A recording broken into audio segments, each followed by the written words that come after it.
A seasoned mountaineer and his adventurous teenage daughter vanished without a trace on one of Wyoming's most unforgiving peaks. For 11 years, their disappearance haunted rescuers and shattered a family. But what was discovered clinging to a remote cliffside would finally crack the silence and raise even more questions. Mt. Hooker, rugged, remote, and rarely forgiving. Standing over 12,500 feet tall in the Wind River Range of Wyoming, it's not a mountain for amateurs. Sheer granite walls tower like sentinels above ice-choked valleys, and the approach alone is an expedition. But for 47-year-old Paul Whitaker, Mt. Hooker wasn't a risk, it was a calling. A seasoned climber with over 2 decades of backcountry experience, Paul was known for his meticulous planning and respect for the wild. But this time was different. It was July 2009, and he wasn't going alone. He was bringing his daughter, 14-year-old Evelyn. Evelyn was sharp, athletic, and curious about the world her father loved. This was their moment, an adventure meant to bond them over granite and stars, free from cell phones and suburbia.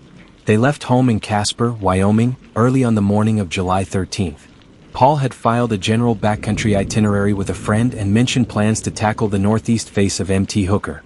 He expected to be out for about 5 to 6 days. No one knew he had brought Evelyn, not even his ex-wife, Sandra. It was supposed to be their secret adventure. When they didn't return by July 20th, concern turned to alarm. A family friend contacted the Fremont County Sheriff's Office. Within hours, search and rescue was mobilized, air support, dogs, mountaineers. Over 50 volunteers joined the effort, scouring every pass, ridge, and trail. But Mt. Hooker isn't a place that gives up secrets easily. A week passed, then 2. No gear, no boot prints, no bodies. The only clue was Paul's car parked at the trailhead, unmoved, untouched, the last known sign of them. To this day, some of the original search teams say they'd never seen a case so cleanly vanish. Paul's ex-wife, Sandra Whitaker, was left shattered. She didn't even know Evelyn had gone into the mountains. The custody agreement had clear terms, no out-of-state travel without consent. But none of that mattered now. Evelyn was gone.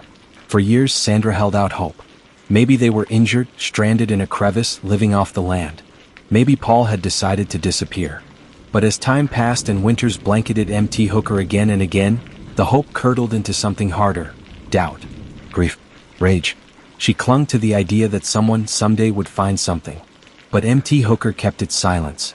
Until a hiker's drone passed over an unlikely ledge and spotted a glint of nylon. It took 11 years.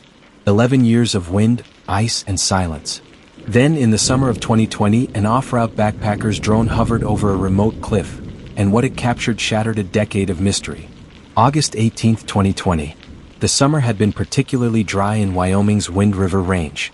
Wildfires raged to the west, and smoke filtered through the valleys like fog. Despite the haze, backpackers still ventured into the range, seeking solitude, challenge, and the raw presence only the high alpine could provide. Among them was 28-year-old Trevor Benson, a recreational hiker and photographer from Colorado.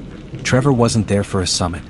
He was deep in the basin below Mt. Hooker, scouting unique cliff angles for a photography series he was calling Edges of Solitude. He wasn't on a trail. He wasn't even supposed to be that far off-route. But he had brought something most don't, a high-resolution drone. The plan was simple: launch the drone, scout out panoramic cliff views, and mark potential photo spots for the following morning. The drone ascended steadily, cutting through the hazy air, until it hovered at the base of one of Mt. Hooker's lesser-traveled cliffs. Then, in the corner of the screen, something caught his eye. A flash of orange. Trevor assumed it was a tent fly, abandoned, maybe shredded. But when he moved the drone closer, his pulse quickened. It wasn't just a tent. It was an entire camp. Nestled on a narrow ledge about 150 feet up the granite wall, there were 2 sleeping bags. One adult-sized, one clearly smaller. Ropes. A bare canister. A faded journal. Everything about it looked untouched, frozen in time. But no climber in their right mind would leave a camp like that, 150 feet up, with no anchors visible. And certainly not for 11 years. Trevor descended the drone and returned to his base camp in a daze. He flagged down a pair of fellow hikers and showed them the footage. One recognized the bright orange tent immediately. It had been part of the initial missing persons bulletin back in 2009. Paul Whitaker's model. The group hiked to a ranger station the next day, and from there, a formal report was filed with the Sublette County Search and Rescue Team. Within 48 hours, a technical climbing crew was dispatched to the ledge.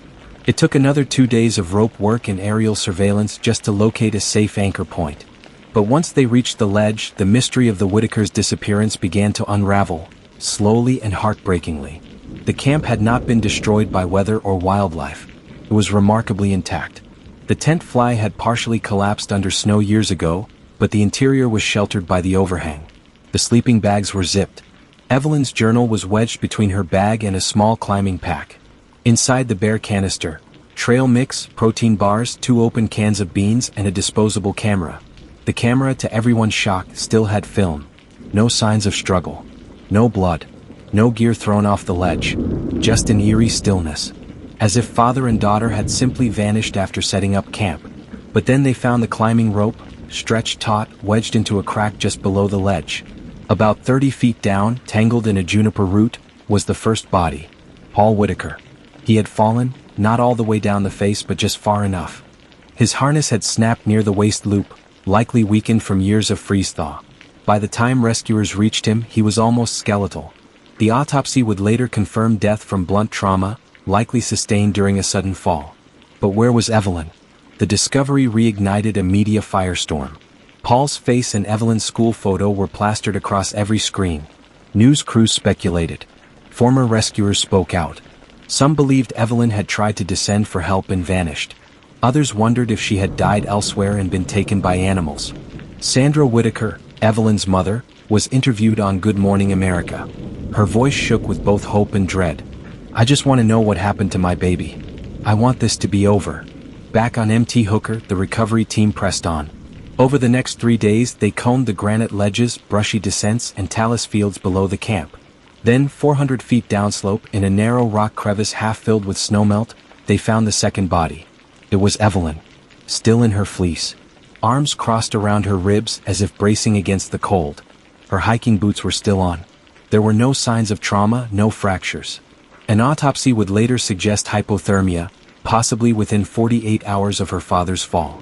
She had survived the initial incident, and then been left alone, on a mountain that devours the unprepared. Inside the camera there were 23 photos. Most were grainy, but several were deeply human. One showed Paul adjusting Evelyn's helmet at the base of the cliff. Another, Evelyn smiling, holding a peanut butter sandwich on the ledge. A selfie of them both, laughing. The last photo, timestamped 2 days later, was blurry. But in the corner, you could see Evelyn's hand holding a flashlight out into the darkness, possibly trying to signal for help. From a wilderness that had no one to answer back. The mountain gave back the bodies, but not the answers. As the news of the Whitakers' discovery spread, so did the questions. What caused Paul to fall? Why did Evelyn wait?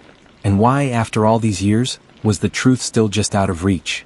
When Paul and Evelyn Whitaker were found, 11 years after they disappeared, many assumed closure would follow. But the truth had barely cracked the surface. Their bodies told part of the story. Their photos another fragment.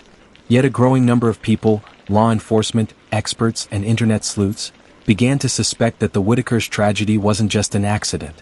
It might have been a choice. The Fremont County Sheriff's Office led the reopened investigation, this time with more evidence than ever before. The recovered items were cataloged meticulously. Gear was cross-referenced with Paul's last known purchases. The disposable camera was digitally enhanced. Evelyn's small journal, pages faded but intact, was photographed and transcribed. And that's when the narrative started to shift. At first, investigators focused on the most likely scenario, an accident. Paul Whitaker was a known climber. But even experienced climbers make mistakes. The rope wedged in the crack suggested a failed belay anchor. A simple slip. Maybe he misjudged the rock, or maybe his aging equipment failed him. Either way, he fell, approximately 30 feet, and struck his head on a granite shelf. But what puzzled investigators was how long the camp had remained in place. Evelyn didn't try to leave. She didn't activate any emergency beacon, though Paul had reportedly owned one. It wasn't found among the gear. She didn't write a final note. She didn't abandon the ledge until days later, based on the food left behind and the journal entries. Her last journal entry, dated August 7th, read simply, "It's very quiet. I don't want to go yet. I think I heard water today." Some experts, including child psychologists, suggested she was waiting for her father to wake up. Others believed she was in shock, traumatized, and possibly injured herself. But then came the theory no one expected: Paul had orchestrated it. The suicide theory first surfaced on online forums, Reddit, Facebook groups, true crime communities obsessed with national park disappearances. They pointed to Paul's behavior before the trip. According to Sandra Whitaker and Evelyn's teachers, Paul had become increasingly withdrawn during the summer of 2009. He had asked for extended visitation unexpectedly. He'd emptied part of his savings to buy new climbing gear, even though he already had plenty. And there was the journal entry Evelyn wrote on the second day of the trip. "Daddy said this mountain will fix everything. He said we'll see the stars like nowhere else. He's really quiet today." To some, it read like a father bonding with his daughter. To others, it sounded like a goodbye. Detectives didn't dismiss the theory outright. They requested Paul's financial records, medical history, and even his work emails. One email from late July, sent to a close friend, read, "You ever think some people aren't meant to keep going? Sometimes I feel like I already finished the book." Cryptic, but not definitive. Then came a revelation that pushed the theory further. Paul had stopped taking his medication. According to medical records subpoenaed during the renewed investigation, Paul Whitaker had been diagnosed with major depressive disorder in 2007. He had been prescribed fluoxetine and attended counseling sessions bi-weekly. But after February 2009, he never returned to therapy. In May, his prescription lapsed. He never renewed it. Sandra told investigators he had seemed off in June. Irritable, short-tempered. But when she expressed concern, he brushed her off. "He told me he just needed the mountains, that it would reset him." When paired with his erratic spending, sudden interest in taking Evelyn climbing again, and his increasingly isolationist mindset, the pieces took on a darker hue. Could this have been a murder-suicide? A form of filicide? One last adventure, intended to be their final one? And yet, the timeline didn't support a clean theory. If Paul had truly intended to kill Evelyn and himself, why bring extra food? Why carry a camera and document their trip? Why set a bare canister knowing it wouldn't matter? Why leave no note? There was no sign of violence. No cuts, no bruises. Evelyn's body showed no trauma, no toxins. Just the slow, cruel descent of hypothermia, cold, confusion, and stillness. Forensic experts agreed. She died curled into herself, sometime on or around August 9th, likely while trying to descend alone. That theory led to a new possibility. Maybe it wasn't planned. Maybe it was survival gone wrong. One of the lead SAR climbers, a man named Phil Reeves, described the ledge where they camped. You could miss it by 10 feet and never know it existed. That's not a normal place to camp, which means either they were lost or hiding. Why would an experienced climber hide? Another theory emerged. What if Paul hadn't simply fallen? What if he'd panicked? Taken Evelyn up a route he couldn't manage, got stranded, and when it all went south, he hid from the shame of it? Some speculated he may have known he wouldn't get back, and tried to preserve the illusion of control for Evelyn. The evidence didn't rule it out, but it didn't confirm it either. Back online, debates raged. Amateur sleuths, psychologists, climbers, and even former law enforcement officers weighed in. Some believed Evelyn could have survived if she had descended sooner. Others argued the descent route was too dangerous for a child. Some accused Sandra of negligence. Others blamed the culture of toxic masculinity that discourages men from seeking mental help. But none of it brought answers. Just layers. In October 2020, Fremont County officially closed the case with the ruling: accidental death due to fall and subsequent hypothermia. Unofficially, no one could say for sure. A few weeks after the ruling, Sandra visited the recovery site by helicopter, her first time seeing the cliff that swallowed her family. In an interview with a local reporter, she said quietly, "I used to need answers. Now I just hope they weren't scared. I hope he held her hand. There are truths that mountains keep, and truths they leave behind in silence." What began as a hopeful clue hidden in the rocks soon unraveled into a psychological window into Paul Whitaker's final days, and the agonizing choices he faced as a father. His weather-worn journal, recovered from the camp, didn't just explain what happened. It challenged everything we thought we knew about the man who vanished. Inside the faded red backpack found lashed to a boulder near the cliff camp was something no one expected to survive 11 harsh mountain winters. A journal. Its outer edges were warped, pages fused together in places, but much of it, somehow, was still legible. The writing was simple, done in a black waterproof pen. Paul had labeled the inside cover, "For Evelyn. If you ever read this, I tried." What followed was a harrowing account, day by day, of their descent into isolation, exhaustion, and a quiet, creeping dread. Day 1, July 14, 2009. Clear sky. Good spirits. Evelyn's energy is high. We're ahead of schedule. Paul's first entries read like a father beaming with pride. Evelyn had handled the steep 15-mile approach better than expected. They'd camped below the northeast face of MT Hooker, cooking ramen over a tiny propane stove, laughing under the stars. I told her about the northern constellations. She said they look like arrows, not bears. We both laughed. I never want this trip to end. Day 2 and 3. Summit attempt failed, bad weather. Wind turned fast, too much snow above 11K. We camped on a ledge. It was the only safe spot. This was the first time Paul mentioned making a risky decision. They had set up what climbers call a bivvy, a small emergency camp tucked into a sheer rock wall. It was exposed, wind-whipped, and not ideal for a long stay. But Paul believed the storm would pass. He was wrong. Day 4. We're stuck. Wind hasn't died. We tried descending, but the snow turned to ice. Evelyn slipped. I caught her. I'm scared. This entry shook investigators. It confirmed that Paul and Evelyn were effectively trapped on the ledge, with no safe way to retreat. Temperatures had dropped to the 30s. Their rations were shrinking. I'm rationing food. 1 bar for me, 1 for her.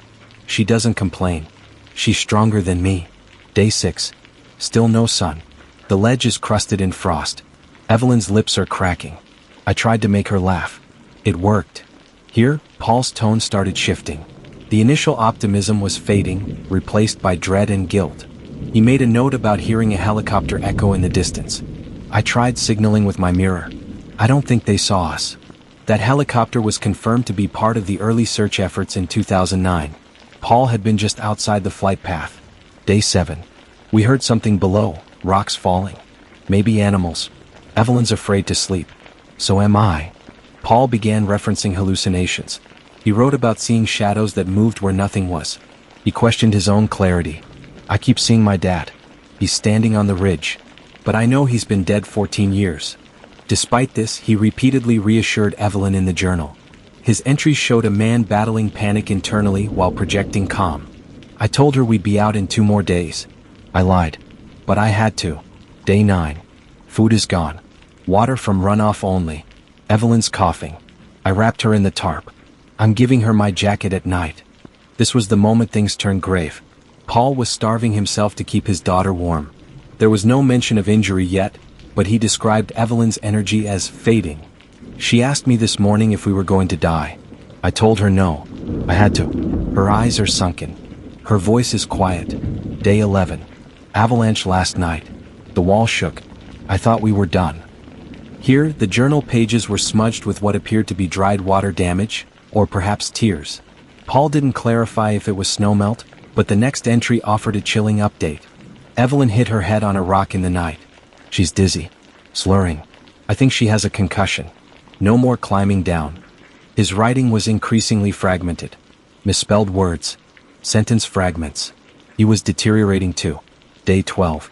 She won't wake up. She was breathing. Now she's quiet. I tried everything. I screamed. My throat is blood. This was the most gut-wrenching passage of all. Paul's handwriting became almost illegible. But one line stood out in all caps. She is still. She is still. She is still. Rescuers who read this stopped mid-report. Some cried. The idea that Evelyn had died in that cliff camp, likely in her father's arms, was overwhelming. Day 13. I held her hand all night. I don't want to go, but I can't stay. Maybe I'll go down. Maybe not. This was the last full journal entry. What followed were erratic scribbles, symbols, and what appeared to be coordinates, though incomplete. Some believe Paul attempted a descent and perished in the process. Others wonder if, overcome with grief, he simply let go. The journal, while deeply emotional, had no signs of foul play, no desperation for blame, only profound sorrow. Paul took full responsibility for the trip. His love for Evelyn was evident in every line. Tell Sandra I was wrong. She was right. But I wanted one memory, just one, for us. The FBI returned the journal to Evelyn's mother under heavy emotional supervision. She reportedly hasn't shared whether she's read it in full. As for investigators, the journal shifted the entire narrative. Paul wasn't a reckless father. He wasn't trying to run. He was a man who made one tragic misjudgment, and spent his final days trying to keep his daughter alive. Inside the mold-stained tent perched on M.T. Hooker's cliff face, searchers discovered something far more haunting than bones or boots: a journal. Written in Evelyn's careful teenage hand, its pages chronicled not only their climb, but something darker. Something that would turn a tragedy into a psychological mystery. They weren't prepared for it. When the recovery team carefully extracted the weather-beaten tent from the narrow ledge, they expected gear, maybe identification. A wallet. A climbing permit. They did not expect a journal. And certainly not one so heartbreakingly personal. Wrapped in 2 Ziploc bags, the spiral-bound notebook had been tucked beneath Evelyn Whitaker's sleeping pad. It was surprisingly well preserved, its cover warped but legible. Evie's climbing journal was written in Sharpie across the front. The first few pages were what you'd expect from a 14-year-old girl on an epic adventure. Excitement. Observations. Doodles. Evelyn wrote about the long hike in. Her pack was too heavy, her feet were sore, but the stars were insane that first night. There were hand-drawn constellations and notes about marmots and wildflowers. But about halfway through the journal, the tone shifted. The last entries weren't about climbing. They were about fear.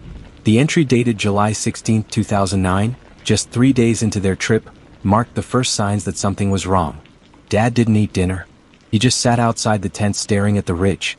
He's acting weird, like he's listening for something that's not there. The next day's entry was even more unsettling. We were supposed to summit today, but Dad changed his mind last minute. He said the weather was turning. I checked the sky, nothing. He keeps looking over his shoulder. I think he saw something. Or someone. Then. He yelled at me for asking questions. Said we weren't alone. There's no one out here. He's scaring me. Evelyn's handwriting became more rushed, almost jagged as the entries progressed.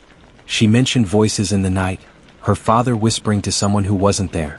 A series of sentences were crossed out aggressively. She wrote of waking up to find Paul outside the tent, barefoot in the cold, just standing and watching the tree line. I think he's losing it. I don't know what to do. And finally, on what appeared to be the last written page, July 18th. He said we need to leave the trail. Said they're watching from the summit. He's not okay. I want to go home. I'm scared of him. That was it. The entry stopped there. The recovery team handed the journal off to the FBI within 24 hours. A forensics team handled it delicately, confirming that the ink and pressure indentations matched Evelyn's handwriting and age. There were no signs that Paul had written anything in the notebook himself, but the implications were chilling. Whatever had happened out there, it hadn't been a simple climbing accident.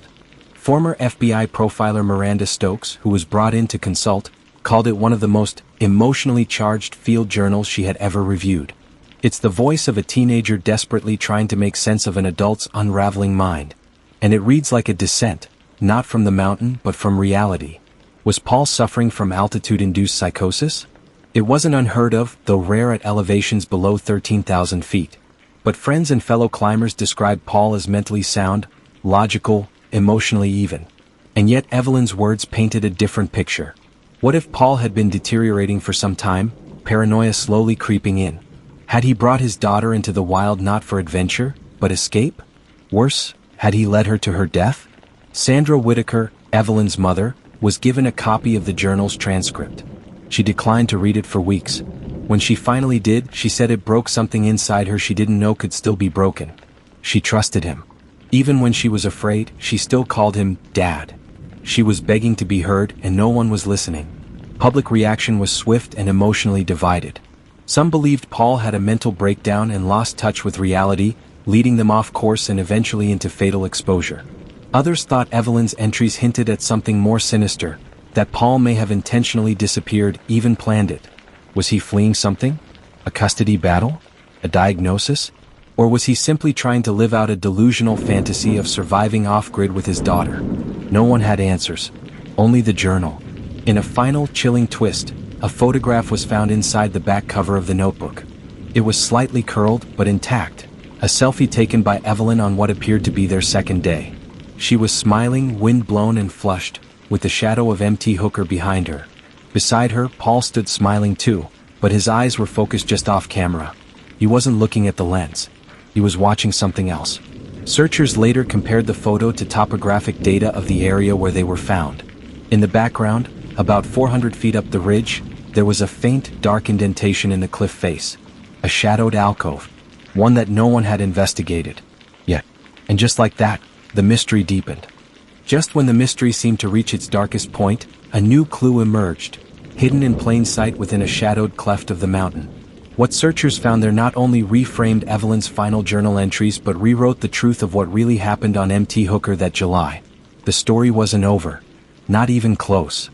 2 months after Evelyn's remains were recovered and her journal made national news, search teams returned to Mt. Hooker, this time with a specific target. The photo found inside Evelyn's notebook, the one where Paul was smiling off camera, revealed a formation in the distance that no one had examined. A shaded hollow in the cliff face, roughly 400 feet from where the tent had been found. In satellite-enhanced imaging, it appeared almost like a cave. Small, yes, but deep enough to hide something. On August 24th, a team of 4 alpine search and rescue climbers scaled the ridge in the early dawn. What they found would shatter the remaining assumptions surrounding Paul Whitaker's disappearance, and confirm that Evelyn's journal had only scratched the surface. Inside the alcove, behind a tight cluster of boulders partially obscured by snowpack and ice, was another camp. A hidden one. There was no tent this time. Instead, the rescuers discovered a small dugout, clearly man-made, reinforced with fallen branches and rocks. A rudimentary shelter. Inside, remnants of freeze-dried meals, a rusted camp stove, and a thermal sleeping bag. But no sign of Paul. What was there, however, changed everything. First, a set of dog tags, not Paul's but someone named Kevin D. Mathis. The name meant nothing at first. But later investigation would reveal Mathis was a missing veteran, listed as AWOL from a Montana VA hospital in 2006. Second, a battered camcorder, its plastic body cracked but its memory card still intact. And third, a map. A detailed, hand-drawn trail map of the Wind River Range, with markings in red ink indicating more than just routes. There were notes, codes, coordinates, and arrows pointing to specific outcroppings. One spot was labeled simply, Last Test. The FBI seized everything. The footage from the camcorder was decrypted by digital forensics agents in Cheyenne. What they saw stunned everyone. The video, timestamped just 5 days before Evelyn's presumed death, showed Paul. He looked thinner, gaunt even, and unshaven, eyes dark with exhaustion or paranoia. He wasn't speaking directly to the camera but appeared to be documenting his thoughts, possibly as a record or a confession. They'll come eventually. I know that. I didn't bring her here for this. But she saw them too. The lights. He spoke about watchers, shadows on the ridgeline, claimed he had proof they're nesting under the granite shelf. At one point, he turned the camera to show the mouth of the alcove, gesturing wildly toward the open sky. They don't want me to leave. Not yet. But she's asking questions. I think she knows I'm not. God, I don't know anymore. The final clip was the most harrowing. It showed Paul curled in his sleeping bag, weeping silently, repeating Evelyn's name. The camera fell sideways. His hand trembled. She was just cold. I didn't mean to. I should have stayed by the lake. Then darkness. This footage confirmed what investigators feared most. Paul had experienced a psychological break, likely brought on by a combination of altitude stress, isolation, and untreated trauma. The name on the dog tags, Kevin Mathis, turned out to be no coincidence. Paul had once worked at the Montana VA. The two had crossed paths briefly. Mathis had disappeared during a psychiatric leave. Some now speculated that Paul may have adopted Mathis's identity or even fixated on him during his own mental decline. But the question remained, what exactly happened to Evelyn? Forensic examination of her remains had revealed signs of exposure, not violence. No fractures. No bruising on bone tissue. No ligature marks. Investigators believed she had succumbed to hypothermia, likely after becoming separated from Paul. But the location of her body complicated this conclusion. She had been found uphill from the camp, not down. As if she were trying to climb, not descend.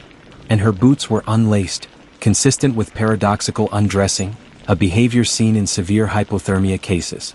So did Paul leave her there? Or did she flee him? Sandra Whitaker gave a televised statement after the findings were made public.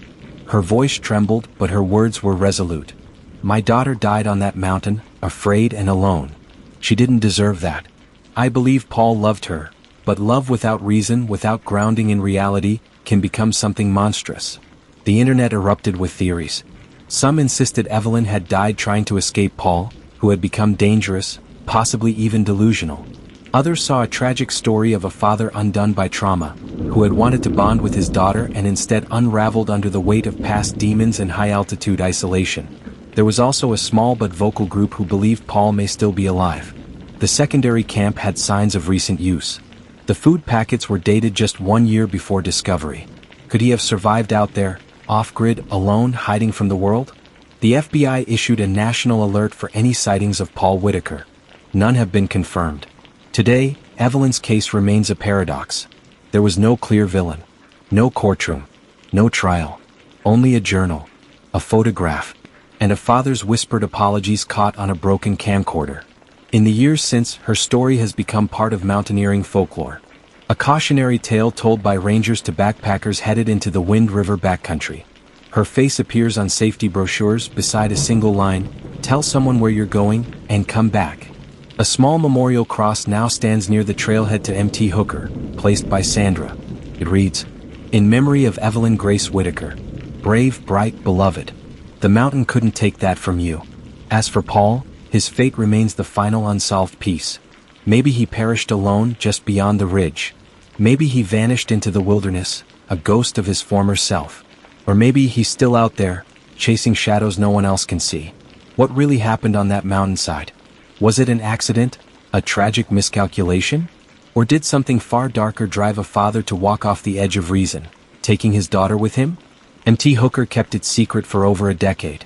And even now, with the tent discovered and the diary decoded, the mountain refuses to give us everything. Because sometimes the silence of the wilderness is louder than truth. What do you think happened? Was it survival gone wrong, or something else entirely? Drop your theory in the comments. We read every single one. And if you found this story chilling, mysterious, or deeply haunting, don't forget to give it a thumbs up, subscribe for more thrilling contents, and hit that notification bell so you never miss the next twist. Because here on True Crime Cases, the truth isn't always buried deep. Sometimes it's just waiting to be unearthed.